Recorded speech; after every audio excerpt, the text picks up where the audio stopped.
16వ శాసనసభ సభాపతిగా మిమ్మల్ని ఏకగ్రీవంగా ఎన్నుకున్నందుకు హృదయపూర్వక శుభాభినందనలు తెలియజేస్తూ, నన్ను ఎంపిక చేసిన సభానాయకులు చంద్రబాబు నాయుడు గారికి, ఎన్నుకున్న నా ఉండి నియోజకవర్గ ప్రజలకు, శాసనసభ్యుడిగా నాకు మొట్టమొదటిసారిగా మాట్లాడే అవకాశం ఇచ్చినందుకు మీకు నా ధన్యవాదాలు తెలియజేస్తున్నా.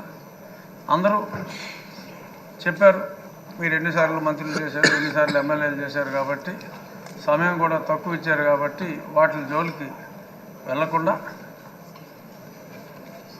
ఎన్నో దశాబ్దాలుగా నేను మీకు చిరపరిచితుడిని అయినప్పటికీ సభలో చెప్పుకోవాల్సిన అంశాలు కొందరే ఆ పేరుకి సార్థకత తీసుకొస్తారు.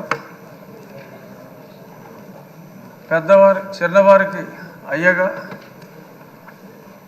మీ తోటి వయసులందరికీ అన్నగా, రాష్ట్ర ప్రజలందరికీ ఎంతో ప్రీతిపాత్రుడుగా, అయ్యన్న పాత్రుడుగా పరిపూర్ణమైన పేరు మీకు మీ తండ్రి గారు పెట్టారో తాతగారు పెట్టారో, ముందుగా వారికి నా ధన్యవాదాలు తెలియజేస్తూ, ఈ సభ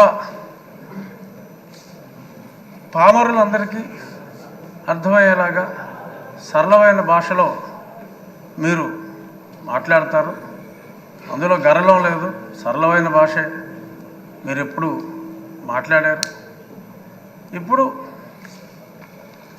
మీరు పిఆర్ కాలేజీలో చదువుకున్నప్పుడు ఒక గ్యాంగ్ లీడర్గా, రాజకీయాల్లో ఇప్పుడు ఒక మాస్ లీడర్గా, ఇప్పుడు మా శాసనసభను ఒక తరగతిగా భావిస్తే క్లాస్ లీడర్లా కాకుండా ఒక క్లాసిక్ లీడర్గా మీరు ఉంటారు అనే పరిపూర్ణ విశ్వాసం మా అందరికీ కూడా ఉంది.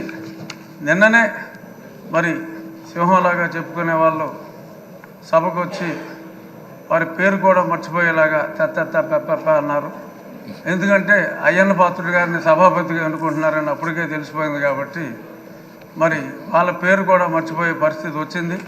అంచేత వాళ్ళు ఎప్పట్లాగా అలాగే ఆ సీట్లన్నీ ఖాళీగా ఉంటాయేమో, మరి ప్రతిపక్ష పాత్ర పోషించాలి అంటే మరి పాలకపక్షంలోనే అందరికీ కూడా మీరు మాట్లాడే అవకాశం, కేవలం పొగడ్తలకే పరిమితం కాకుండా, మంత్రులకే అవకాశం కాకుండా, మాలాంటి శాసనసభ్యులందరికీ కూడా మీరు తప్పకుండా అవకాశం ఇవ్వాలి.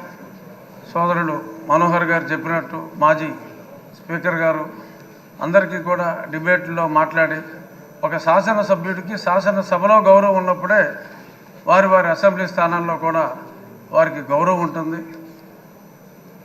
శాసనసభ్యులందరి గౌరవం కూడా మీరు కాపాడగలరు అని మనస్ఫూర్తిగా భావిస్తూ, మరిన్ని ఉన్నత శిఖరాలు ఒక రాజకీయ నాయకుడిగా, ఒక ప్రజల మనసు దోచుకున్న వ్యక్తిగా మీరు మరింత ఉన్నత శిఖరాలకి ఎదగాలని, మిమ్మల్ని మేము ఎప్పుడూ కూడా రాష్ట్ర ప్రజలు కూడా బీసీ నాయకుడిగా చూడలేదు. కొందరు నాయకులు ఇప్పుడు అన్నారు బీసీ నాయకుడు అని, కానీ ప్రజలందరి మన్నన ఉన్న అపరూపమైన నాయకుడు మా అయ్యన్న పాత్రుడు అని చెప్పి, ఒక వర్గానికి మిమ్మల్ని పరిమితం కాదు, అందరి నాయకుడు మా అయ్యన్న పాత్రుడు, అందరి పాత్రుడు మా అయ్యన్న పాత్రుడు అని చెప్తూ ఆల్ ద బెస్ట్ సార్.